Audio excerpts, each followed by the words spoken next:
sudah ada sekitar 50 warga dan pengungsi yang eh, mendatangi posko pengungsian. Mereka mayoritas mengeluhkan sakit gatal dan juga diare serta demam. Eh, para pengungsi ini mulai mengeluhkan sakit memang sejak kemarin begitu, karena dari pekan kemarin pun warga di Kelurahan Semper Barat sudah diserang banjir, sudah mengungsi begitu, dan pada minggu ini kembali sejak minggu kemarin tanggal 18 dan hingga hari ini mereka masih merasakan banjir. Masih ada kemungkinan warga juga akan kembali mengungsi karena memang prediksi dari BMKG curah hujan tinggi di wilayah Jakarta dan sekitarnya akan terjadi hingga pekan ke depan. Oke, ada sekitar 50 warga yang ke posko untuk memeriksa kesehatan dirinya. Salah satu yang kerap banyak diadukan di puskesmas adalah gatal dan juga diare. Ini juga erat kaitannya dengan sumber air bersih. Lalu bagaimana warga yang terdampak banjir untuk mendapatkan air bersih, baik itu untuk mandi maupun untuk konsumsi minum sehari-hari? Ya, dari pihak kelurahan dan kecamatan Cilincing sendiri memang sudah setiap jam makan begitu selalu menyediakan air bersih dan juga makanan siap gitu. Sementara untuk kebutuhan air bersih untuk mandi itu disediakan di Rusun Umpiyut dan juga disiapkan kamar mandi portable begitu dari tim sosial. Baik. Semoga distribusi dan bantuan juga bisa tersalurkan dengan baik di sana bagi warga terdampak. Lalu juga kita harapkan bahwa tidak terlagi hujan sehingga banjir bisa segera surut yang hingga siang ini ketinggiannya mencapai 30 hingga 50 cm di kawasan Semper Barat, Cilincing, Jakarta Utara. Terima kasih jurnalis Kompas TV, Rahmat Prasetyo melaporkan langsung dari Cilincing, Jakarta Utara. Dan saudara, selanjutnya Badan Meteorologi, Klimatologi, dan Geofisika atau BMKG ini memperkirakan potensi cuaca ekstrim, terutama di wilayah selatan Indonesia. Bibit siklon tropis di wilayah barat daya Banten dan Laut Timur, serta gelombang ekuatorial Rossby dan Calvin yang aktif di beberapa wilayah selatan di Indonesia diperkirakan memicu hujan lebat dan angin kencang. Berikut liputan jurnalis Kompas TV, Edwin Chan, dan juru kamera Hanil Rivelino. Sejumlah wilayah di Indonesia terkena cuaca buruk atau cuaca ekstrim yang akhirnya berdampak kepada banjir di beberapa titik yang kita ketahui bersama ada Jakarta, lalu beberapa wilayah di Pulau Jawa dan bahkan di pulau lainnya. Nah, hal ini karena adanya bibit siklon tropis di perairan Indonesia Selatan yang akhirnya mempengaruhi cuaca di beberapa daerah. Nah, untuk selengkapnya kita bertanya kepada Badan Meteorologi, Klimatologi, dan Geofisika dari BMKG. Di sini sudah bersama dengan kita Mas Wahyu. Ya, selamat pagi, Mas Wahyu. Selamat pagi, Mas Edwin. Dapat kami sampaikan, secara umum memang untuk wilayah Indonesia sendiri di bulan Januari ini sudah memasuki musim penghujan, gitu ya. Jadi memang potensi peningkatan curah hujannya cukup tinggi di sebagian besar wilayah Indonesia. Kemudian untuk wilayah Indonesia sendiri, untuk sepekan ke depan ada potensi peningkatan. Kalau kita lihat di sini ada beberapa fenomena yang cukup aktif di wilayah Indonesia. Di antaranya ada bibit siklon tropis di barat daya Banten. Kemudian ada bibit siklon tropis juga di Laut Timur atau di utara perairan Australia. Kemudian juga ada gelombang ekuatorial Rossby dan juga Calvin yang aktif di wilayah Indonesia, di mana kombinasi dari fenomena tersebut menyebabkan adanya pola konvergensi, kemudian perlambatan massa udara yang bergerak di wilayah Indonesia, khususnya di Indonesia bagian selatan.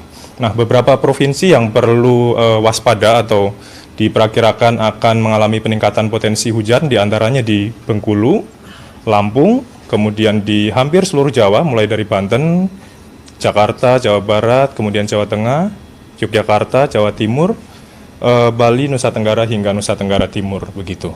Oke, baik Mas, ini terkait dengan banjir yang terjadi di Jakarta dan mungkin di beberapa daerah lainnya. Nah, ini harus diantisipasi oleh masyarakat itu sebagaimana? Mungkin rentang waktunya, sekali lagi mungkin penegasan dan juga dari koordinasi BMKG sendiri dengan beberapa lembaga terkait itu sebagaimana? Baik, untuk memang di tanggal 19 Januari ini merupakan fase bulan baru ya, di mana biasanya diikuti dengan peningkatan permukaan air laut, sehingga dapat meningkatkan potensi terjadinya rob di beberapa pesisir di tepi pantai, termasuk di pantai utara Jakarta. Nah, untuk itu BMKG juga terus berkoordinasi dengan instansi terkait seperti BPBD DKI Jakarta, Kami terus memperbarui informasi cuaca, termasuk juga potensi rob yang mungkin terjadi di Jakarta begitu. Terakhir mungkin Mas untuk imbauan bagi masyarakat juga menghadapi cuaca ekstrim ini, sebagaimana kita ketahui bersama, ini kan tidak dapat dihindari. Nah mungkin imbauan kepada masyarakat pun kepada pemerintah kota, kabupaten dan provinsi dalam menghadapi apa yang terjadi siklon tropis ini. Ya. BMKG menghimbau untuk masyarakat maupun para pemangku kepentingan, dalam hal ini BPBD maupun BNPB, kami menghimbau untuk terus memperbarui informasi cuaca yang BMKG berikan melalui berbagai kanal resmi BMKG, dan tentu saja masyarakat kami himbau untuk tetap tenang dan juga tetap waspada untuk dalam beraktivitas di keseharian mereka. Gitu. Terima kasih banyak Mas Wahyu atas waktunya, selamat beraktivitas kembali.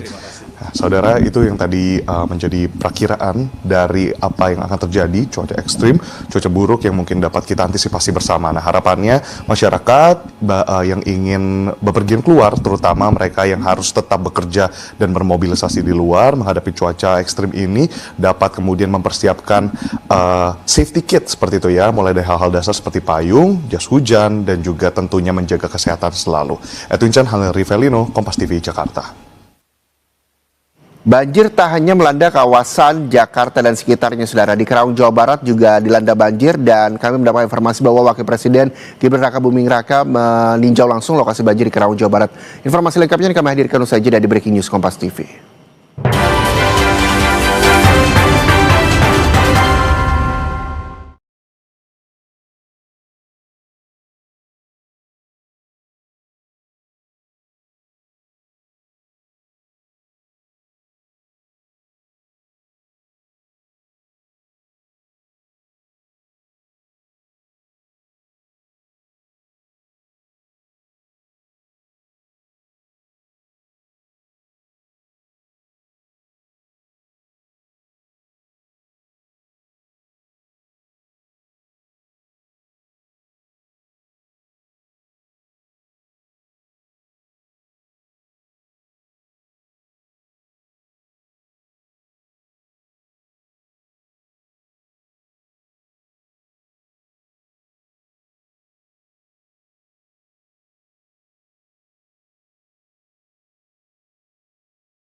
Banjir merendam 29 desa di Karawang, Jawa Barat. Kondisi ini disebabkan oleh curah hujan yang tinggi pada akhir pekan kemarin.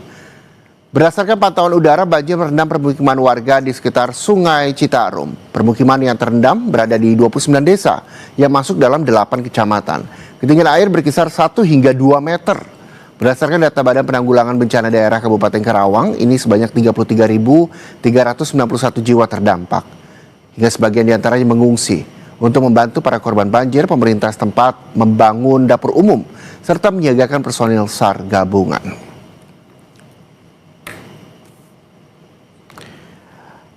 Di Kabupaten Karawang tadi laporan dari grup ada sekitar 8 sampai dengan 10 kecamatan yang banjir pada hari ini. Yang pasti satu Pangkalan, Teluk Jambe Barat, Teluk Jambe Timur, dan Karaba, di Bintang Alam, terus di Karawang Barat sendiri, Karawang Timur, Kelari, tadi Cilebar, sementara dilaporkan Tirta Mulia, itu ada 8. Ini adalah pantauan udara di mana 29 desa terendam banjir, saudara. Banyak warga yang terdampak banjir akhirnya mengungsi. Berbicara soal lokasi banjir yang berada di 29 desa di Karawang, Jawa Barat, hari ini Wakil Presiden Gibran Rakabuming Raka meninjau langsung lokasi banjir di Karawang, Jawa Barat, di mana kami nanti akan memperbarui informasinya. Apa tujuan dari Wakil Presiden Gibran Rakabuming Raka untuk meninjau langsung? Apakah distribusi bantuan juga dilakukan di sana atau bagaimana yang nantinya akan dilakukan untuk menyapa warga? Kita lihat ini sampai di lokasi banjir, Gibran juga langsung berkeliling untuk melihat lokasi-lokasi terdampak banjir. Salah satunya adalah rumah salah seorang warga yang terendam banjir. Dan kami juga masih menunggu jurnalis Kompas TV Adi Wahadi yang saat ini berada di Karawang, Jawa Barat untuk mengetahui kemana saja Wakil Presiden Gibran Rakabuming Raka di Karawang, Jawa Barat. Komunikasi apa yang dilakukan oleh warga, bantuan apa yang diberikan untuk warga terdampak banjir. Nanti kami juga akan berdiskusi dengan jurnalis Kompas TV yang juga sudah bersiap dan saat ini juga akan segera tersambung dengan pemirsa Kompas TV. Jika melihat laporan yang kami peroleh, saudara, bahwa tadi pada pukul 11 waktu Indonesia Barat, Wakil Presiden Gibran Rakabuming Raka langsung meninjau area sekitar pondok pesantren yang terdampak banjir.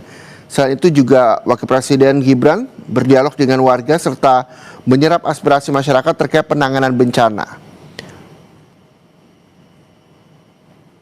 Diketahui juga bahwa Kodim 0509 Kabupaten Bekasi di bawah pimpinan Dandim 0509 Kabupaten Bekasi ini mengerahkan personel pengamanan secara terbatas dan juga tertutup, mengingat kunjungan dilaksanakan secara di mana pengamanan dilakukan bersinergi dengan unsur terkait guna memastikan kegiatan berjalan aman, tertib, dan juga lancar. Dan kami juga belum mengetahui berapa lama Wakil Presiden Gibran Rakabuming Raka mengunjungi lokasi terdampak banjir di Karawang, Jawa Barat, karena diinformasikan juga bahwa kegiatan kunjungan Wakil Presiden Gibran Rakabuming Raka ini berlangsung situasinya aman dan juga kondusif serta tidak terdapat kejadian menonjol yang dapat mengganggu jalannya kunjungan kerja Wakil Presiden Republik Indonesia Gibran Rakabuming Raka. Kami nanti segera menginformasikan kepada Anda, saudara, terkait dengan kunjungan Wakil Presiden Gibran Rakabuming Raka di Karawang, Jawa Barat. Tapi sebelum itu kita akan lihat bagaimana kondisi banjir di Pekalongan. Sempat terendam selama 3 hari 2 jalur rel di Peta Pekalongan hingga Sragi di Pekalongan, Jawa Tengah. Senin pagi mulai surut. Sejumlah ruas rel kereta api yang terendam banjir sudah dilewati sejak Senin dini hari. Meski begitu, saudara, rangkaian kereta yang melintas masih dalam kecepatan terbatas. Perjalanan kereta kini kembali normal. PT KAI memberlakukan pembatasan kecepatan maksimal 30 km per jam serta pengawasan intensif guna memastikan stabilitas jalannya kereta dan keamanan lintasan. KAI Daop 4 Semarang menegaskan pembatasan kecepatan dan pengawasan ketat ini merupakan bagian dari prosedur keselamatan hingga jalur dinyatakan normal. Meski sudah bisa dilewati hingga pukul 6 pagi tadi, masih ada 17 kereta yang masih dibatalkan keberangkatannya.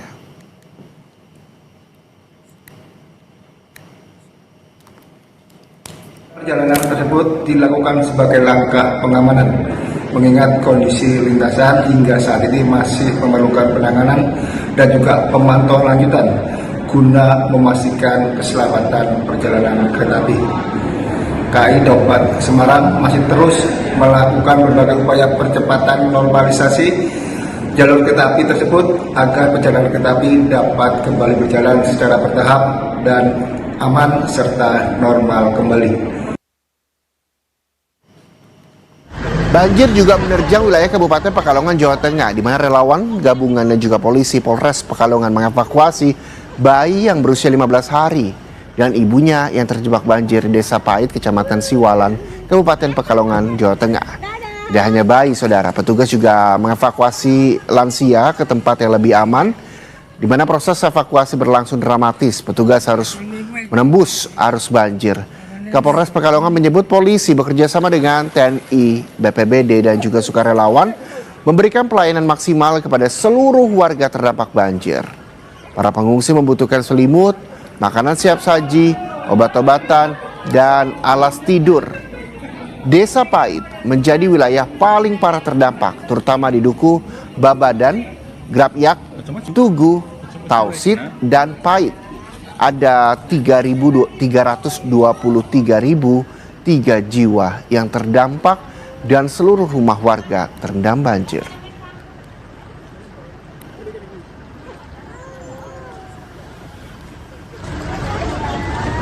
Kurang lebih ada 214 masyarakat pengungsi yang kita evakuasi. Kita sudah menyiapkan 3 posko pengungsian, yaitu di Kecamatan Siwalan, kemudian di Lokatek, dan juga ada di Grabiak. Kami bersama Bayangkari Polres Pekalongan memberikan bantuan kepada para pengungsi, khususnya untuk logistik makanan, dan juga kami sudah menyiapkan juga berkoordinasi dengan pemerintah Kabupaten Pekalongan dan stakeholder lainnya.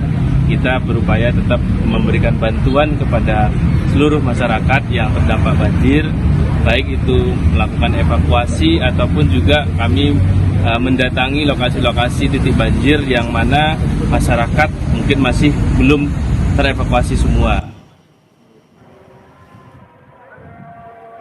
Imbas genangan air di petak jalan Stasiun Pekalongan hingga Stasiun Sragi memaksa banyak calon penumpang mengubah rencana perjalanan. Antrean calon penumpang pun terlihat di loket pelayanan di Stasiun Tawang, Semarang, Jawa Tengah.